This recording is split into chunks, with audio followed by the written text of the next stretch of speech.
What's up, YouTube? We're back on part 2. You can see I've already moved my screen down, and I'm ready to pull sections of my sample, because you don't want to warp it again. Like I said, you don't want to warp the whole sample, because that's tedious work for no reason, and it can take hours. So let's listen to this sample and start pulling our sections, which I know where they are, but I'm just going to do it the way that is easiest for people to learn from. So let's play the sample.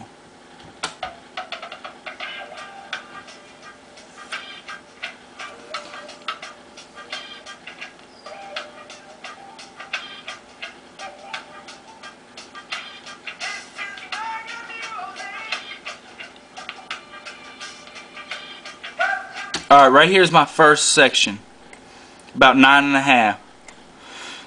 So it wouldn't be too smart to just chop right on top of it, because you don't want to lose any of your sample that you want to warp. So I'm going to start it at 9. And then what I do is just inside the waveform, just click one time around 9 or 9.1, somewhere off of your sample. And there'll be a goldish, yellowish, flashy bar thing.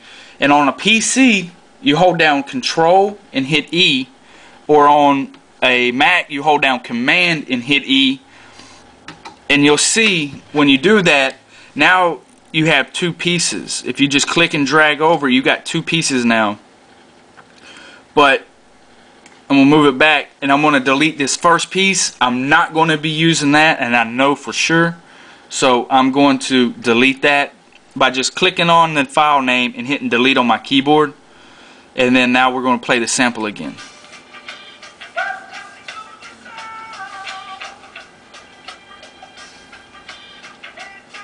Alright, cool. And my sample ends about 12.5. So I'm going to split it one time again at bar 13 right here.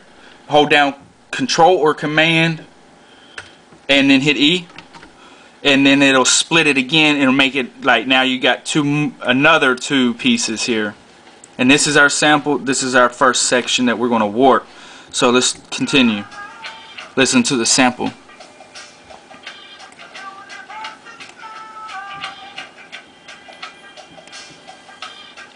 Alright, right there is where my sample, where the horn starts again, is where right here at 17.4, and I'm going to come back to here to 17 so I don't lose any of my sample again.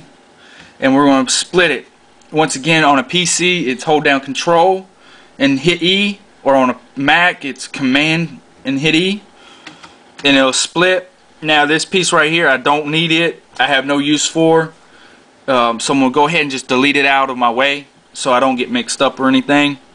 And I'm going to play the sample to find the end part where I need to split again. So right there, about 20.5, is where the song starts singing again, and I don't want that. I want the horns. So I'm going to split again, and now I got another piece. This I'm going to keep. This is the sample still. Let's play it again and keep on going. Alright, so right here at about 23, I want to warp this area, so I'm gonna come back here at about 22.5, and I'm gonna split it again, and I'm gonna delete this piece because I don't need it. Let's play the sample and find the end warp, or the end split that we need to make.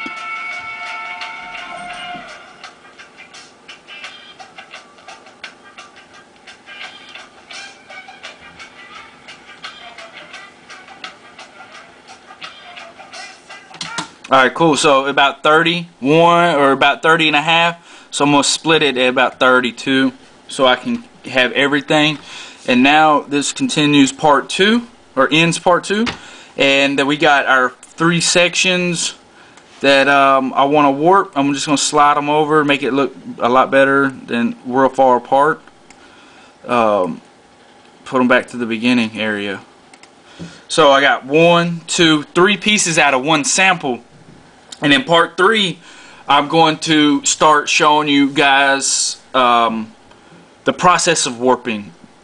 On part 1, we went over how to load an MP3 or a wave form or a wave file as your sample into Ableton, and how to begin to delete all of Ableton's default warp markers, and to set the Ableton to start our sample where the sample actually starts.